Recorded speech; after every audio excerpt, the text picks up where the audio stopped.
Good day, guys. Welcome back to this channel. Now, those of you that are yet to subscribe, you've not subscribed, make sure you please click on that subscribe button, like and share. So, let's take a look at this GBP USD. We kind of had like a drop today, which I was not really expecting. We kind of had that drop today. One of the reasons why we had that drop, especially when you go to your USD index or DXY, where you want to call it, there was a bullish move today. Take a look at it on the daily time frame. You can see that this candle actually opened and closed bullish. So of course, all our peers trading to like USD, either Euro to USD actually gave us that drop, GBP to USD gave us that drop, AUD to USD actually gave us that drop. Why this USD card? I've actually done analysis on USD card, and I told you guys that we'll be expecting a bullish move.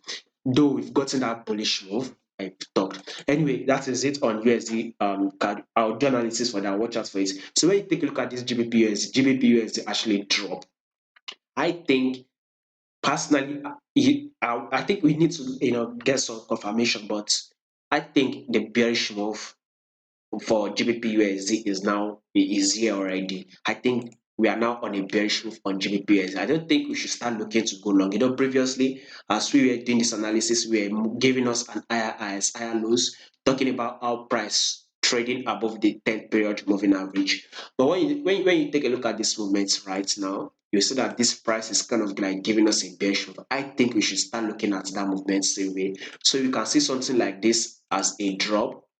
We will now take a look at this to be a pullback that gave us, you see, that our moving average. A drop was made there, kind of like a pullback we had here, and now a new lows has been made. So if you take a look at it, three brick of structure has played out on this GBP USD, which is very visible. And again, when you take a look at the news, you see that there will be news that will be released tomorrow, right? I think the news will come out positive. Though I think it's three news that will be released. I can't really recall the two now, but one of those news that will be released is FOMC no, meeting or something like that. No, the first two news that will be released, I think those ones will come out positive.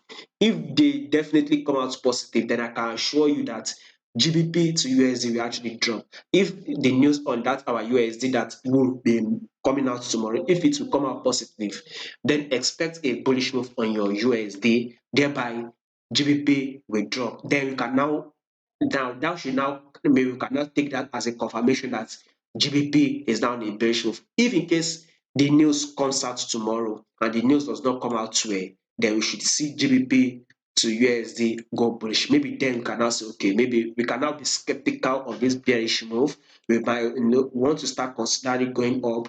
But if that news eventually comes out positive, then all I would just say is, the bearish move for GBP USD is here. So, we would just want to be expecting drop. So maybe a position trader or long-term trader can now go ahead, and sell. That is it. So above all, this GBP USD is actually trading below this 10 period moving average. Now let's see what this 4 hour time frame is saying. So we can see it on this forward time frame. Let me see it here. I think here one serve as a support level, right? We saw price once reacted to the same level. So I've highlighted this level. We saw price went up, gave us a pullback, tested this level. Once price came to the same level, price broke below it, then gave us a pullback to test this level. We saw price drop. Now price was range within this level. After that price range within this level, what did price do next? Price broke out of this previous support level that price was ranging, and it gave us a pullback. Now that pullback has come to test it, what are we expecting it for that drop? So on the 4 hour time frame also, this is kind of like a bearish move. I mean, when you take a look at it on the 4 hour time frame, take a look at this drop. Would it make sense for you to go ahead and start aiming bullish on GBP USD? I don't think it actually makes sense, right? So on the technical aspect of it, or on the 4 hour time frame like this, if you take a look at it, technically, at the bearish move is here. So, if you are going to trade with it only technically, then I think we should go ahead and sell. But if you can be patient enough for the news to be released tomorrow, once the news comes out well on our USD, then definitely GBP USD is now bearish. So we might be getting a bearish move this week, next 2 week, next 3 week. We will just continue to get that bearish move. So expect an uptrend move on this USD, as you can see the foot trend, especially on this USD, you can see the foot trend is kind of like is bearish, right? So let's see if it needs to come out to it, then maybe we can now start, aiming for a bullish move on GBPUSD. So that's what I'm just have to say. So technically, for our time frame, I think we would have to drop. So let's watch out for a drop on GBPUSD.